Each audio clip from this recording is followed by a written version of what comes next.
Bueno, ese tema siempre es muy polémico. Lo cierto es que lo saludable es que la polémica ahora está puesta sobre la mesa en relación a este proyecto de ley, pero lo que vimos ayer también en el Congreso fue la presencia del presidente del Consejo de Ministros, Fernando Zavala, para explicar a la representación nacional los alcances de la reconstrucción con cambios. Nos acompaña José Díaz Sismodes, él es economista y profesor de la Escuela de Gestión Pública de la Universidad del Pacífico. ¿Qué tal? ¿Cómo estamos? Gracias. Bueno, ¿qué le ha parecido la exposición del Premier, del presidente del Consejo de Ministros, señalando en principio la respuesta inmediata en las 3 etapas, cómo ha actuado el gobierno frente a la emergencia? La exposición del presidente del Consejo de Ministros ha sido bastante buena, ha enfocado su organización y lo que piensa hacer, ¿no? Pero sin embargo las dudas que se han presentado ha sido el hecho de que tengo claro que la presidencia del Consejo de Ministros sabe qué objetivo debe plantear, que es construir, rehabilitar y construir, ¿no? Claro, la primera etapa, digamos, que ha concernido a la respuesta inmediata. Correcto. A cubrir la emergencia, ¿no? Y por supuesto ahorita en la tercera etapa, que es la reconstrucción con cambios que plantea el Ejecutivo, evidentemente que está pasando por el filtro del Congreso de la República, donde él ha explicado ayer los detalles. Digamos, la cuestión de los mecanismos ágiles que plantea el Premier con fiscalización de la Contraloría en todo momento y con transparencia, sin corrupción. ¿Qué opina? Sí. En realidad, como le digo, el objetivo, que lo que se quiere cumplir es claro. Lo que no están claros son las metas, ¿no? Y la otra es el cómo. Entonces, el cómo... La gran pregunta. Sí, de siempre. El cómo, ¿no? Para eso diseño una organización, y esta organización es lo que ha planteado el presidente del Consejo de Ministros. Y en el cómo ha habido muchas opiniones y da la percepción de que casi los 70 congresistas que han participado en sus declaraciones y manifestaciones tienen razón. Entonces, porque lo que yo he visto en general es que existe una muy fuerte desconfianza. O sea, una enorme desconfianza, perdón. ¿La desconfianza viene de qué sectores o viene de dónde? ¿De la gente misma? En realidad, este proyecto de ley desconfía de los gobiernos regionales y los gobiernos locales en la capacidad de llevar la rehabilitación y la reconstrucción. Y el Poder Legislativo está desconfiando del control. Entonces, a nivel de capacidades, dice usted, así es, ¿no es cierto? Porque sí. digamos que el presupuesto está garantizado. Ah, sí, claro, a nivel de capacidades. Ese es el tema que se ha discutido. Por eso es que el proyecto establece una serie de elementos para subsidiar las capacidades, ¿no? Es decir, si no lo tiene un gobierno regional, lo va a hacer un gobierno, el gobierno central, ¿no? La creación de esta instancia que plantea el Premier, que evidentemente estaría, no sé si bajo la tutela, bajo la batuta, bajo el manejo, ¿no es cierto?, de la propia presidencia del Consejo de Ministros y que trabajaría a nivel de todos los gobiernos. A nivel de todos los gobiernos, sí, es correcto. Local, nacional, pero regional. Técnicamente en forma subsidiaria, dice el presidente del Consejo de Ministros, ¿no? Lo que sí no está muy claro los criterios de la subsidiariedad, ¿no? Porque en realidad si yo le pongo vallas muy altas a los gobiernos regionales y locales, lógicamente el Poder Ejecutivo siempre tendrá que intervenir. ¿Qué implica el concepto de la subsidiariedad?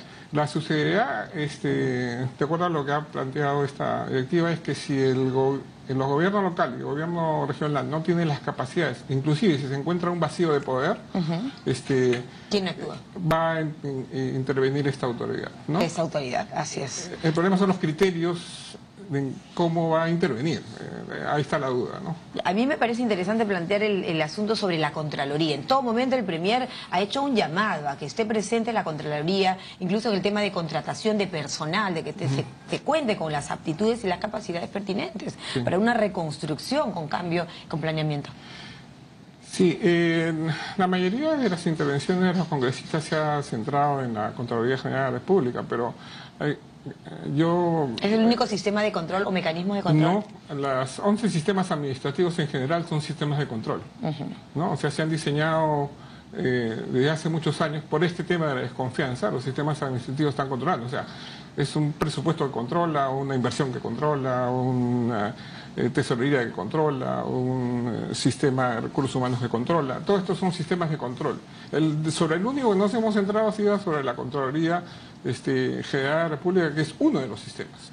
Pero En realidad, este proyecto también ha levantado algunas barreras sobre los otros sistemas de control. Que probablemente no son tan eficientes, o en todo caso, ¿cuál sería el que mejor funciona? Bueno, en el marco, por ejemplo, de paliar el nivel de desconfianza de la propia gente, de la población. Ya no solo hablemos de la representación nacional, sino de la gente afectada, ¿no? Sí. Tema de los sistemas administrativos y su poca operatividad ya está diagnosticado en documentos como la OCDE, el Banco Mundial, el BID, etcétera, ¿no? Y sobre eso ya el gobierno ha planteado una solución, que son las unidades de cumplimiento, las delivery unit, ¿no? Entonces, que estas unidades de cumplimiento, para efectos de la reconstrucción, Chile sí las habilitó. O sea, la República de Chile ha habilitado dentro de sus unidades de cumplimiento una que sea sobre la reconstrucción, ¿no? Entonces, ¿y el resultado cuál ha sido? ¿Positivo, ha sido muy positivo, eficiente? Muy positivo, muy positivo, ¿no? Claro, entonces es interesante mirar los ejemplos también positivos, ¿no? Claro. El plan de infraestructura, aquí estamos hablando de un problema fundamental, como es las infraestructuras que se han visto seriamente afectadas y la oportunidad que encuentran de plantear reformas. ¿En qué sustentan este planteamiento?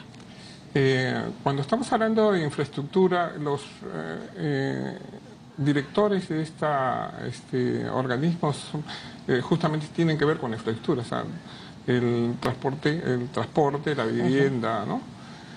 Pero ahí yo... ¿Quiénes van a integrar, por ejemplo, esa instancia que plantea el Ejecutivo? ¿Quiénes la integran? La integran ministros, un independiente, un rango de ministro, con un directorio que la preside el presidente del Consejo de Ministros y con 4 directores, que está el ministro de Economía y Finanzas, el ministro de Vivienda, el ministro de Transportes y Comunicaciones y el ministro de Agricultura. Son los 4 ministros que integran este directorio. Pero acá sí yo he visto un problema de concepto, ¿no? Porque se está hablando en todo momento de temas de reubicación. Y reubicación es construir un área física, una casa, un edificio, un conjunto habitacional, y hacer que las personas se muevan a ese lugar, ¿no? Eso toma tiempo, pues, también, ¿no? Pero el primero ha dicho que se busca acelerar, que este proceso de la reconstrucción inicie lo más pronto posible. ¿Cómo ve usted el tema de tiempos y de plazos?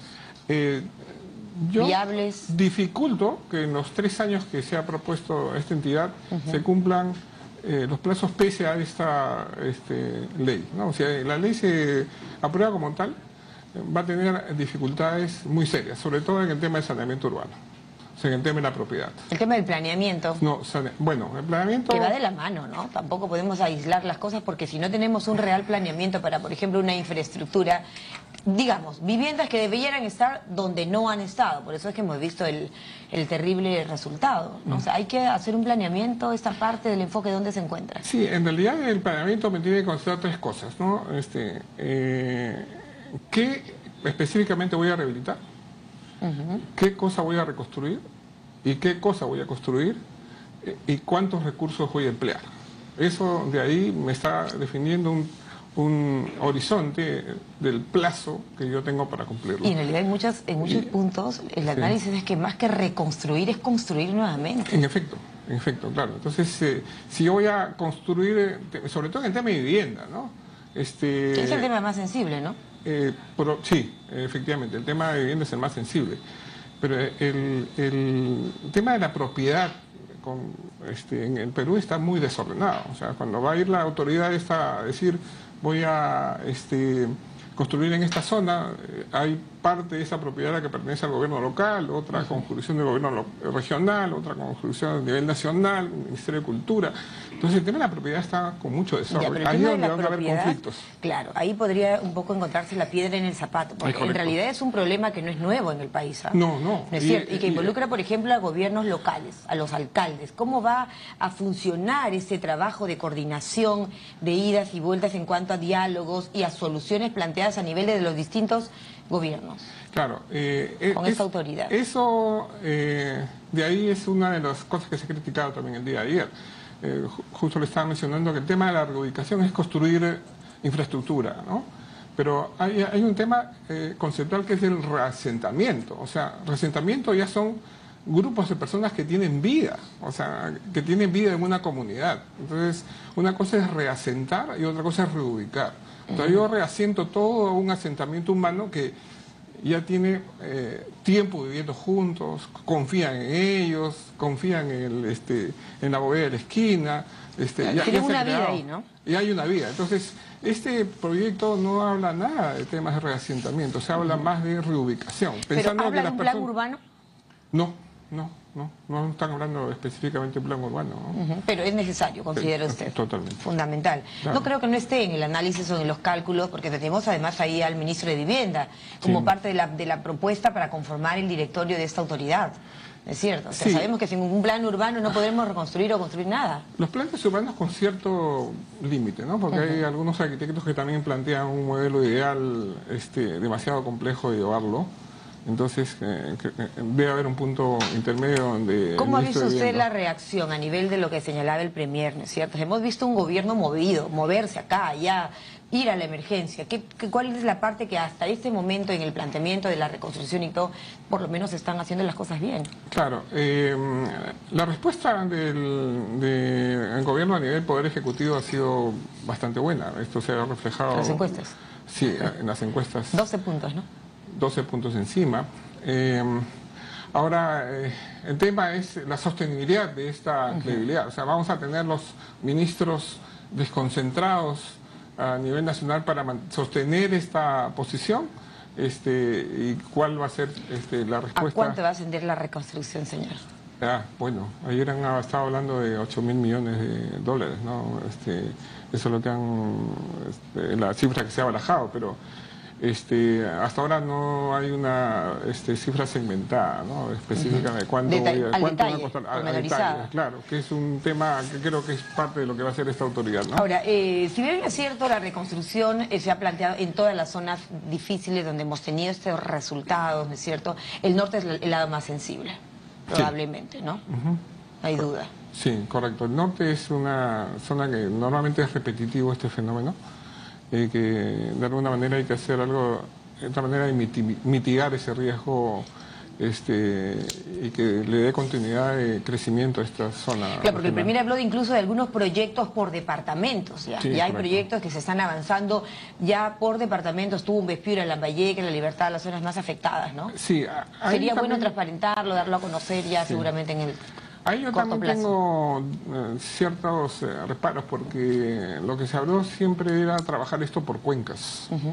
Entonces, el sistema de gestión de desastres me puede crear un sistema de riesgo 4 y 5, que es un riesgo no mitigable, pero si yo reencauzo un río o reencauzo o desvío un río de su trayectoria original, puedo crear riesgos tipo 4 y 5. Ya, pero aquí nos ha por dejado varias movimiento. lecciones este tema, ¿no? Entre ellos el tema, por ejemplo, de la descolmatación. Una descolmatación continua, permanente, secuencial, que no solamente se haga a última hora cuando ya ha empezado el periodo anual de lluvias, por ejemplo. Está considerando que la trayectoria y el cauce del río lo mantengo constante, pero las poblaciones van migrando y habitando en zonas que no van deben creando también, pequeñas ¿no? represas, obstáculos, y eso desvía. Hay un desafío en el planteamiento del gobierno, por ejemplo, en que la gente acepte los planes que se tienen para ellos, porque es cambiarles la vida, es cambiarles el lugar donde han vivido siempre, y hay mucha gente que va a estar totalmente, digamos, opuesta a salir. Sí, ¿Qué hay que hacer aquí? Este proyecto está destinado más a que la población me obedezca, o sea, que me obedezca el funcionario público si no lo sanciono, que me obedezca la población. Si no, no le pongo agua, pues. No, si no, o sea, sancionar a la población si no se reubica, ha incrementado niveles de penalidades. Ahora, eso es técnicamente bueno, digamos, pero Claro. desde el punto de vista del convencimiento políticamente va a ser un poco difícil, porque una cosa es hacer estrategias de convencimiento que son más difíciles que una estrategia de obediencia, ¿no? La obediencia simplemente es represiva, ¿no? Claro, no se busca eso, entiendo, ¿no? Claro, porque si no, bueno, pero el peruano tiene que aprender también de las experiencias, ¿no? Hay gente que tiene años y que todos los años tiene el tema del niño, ya sea el niño costero o el fenómeno, el niño como tal, y probablemente aquí el Ejecutivo tenga un gran desafío, y es el hecho de que la gente entienda que no puede seguir habitando en el mismo lugar. Acá hay una racionalidad importante, ¿no? Es decir, ¿cuánto cuentan ellos los alcaldes, por ejemplo? Claro, es un tema que no he estudiado mucho, pero no es que exista una propensión destructiva de las personas a ponerse en lugares de riesgo, ¿no? Es la propia necesidad. Efectivamente. ¿Cree Claro, usted? entonces, por lo consiguiente, tiene que haber una estrategia de convencimiento donde el Estado le ofrezca unas vías como para convencer a esas personas de que mejor están en otro lugar que ese, pero como asentamiento, ¿no? Claro, es bien importante, hemos dicho antes un poco el tema del presupuesto, está garantizado, se ha garantizado, por ejemplo, el BID, el Banco Interamericano de Desarrollo, acompañando constantemente, y además hablamos de plata acá. Sí, correcto. Es cierto, ¿qué elementos, qué instancias internacionales, financieras, van a, no patrocinar quizá, pero sí garantizar un poco, ¿no?, este proceso?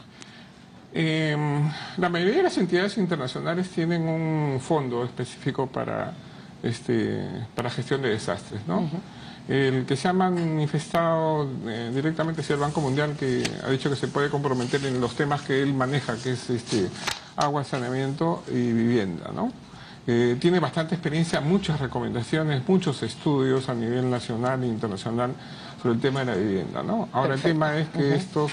No solo viviendas, es puentes, carreteras, infraestructuras, Eso no está específicamente en lo que ha tratado con el tema del banco, y salud también ha dicho el Banco Mundial.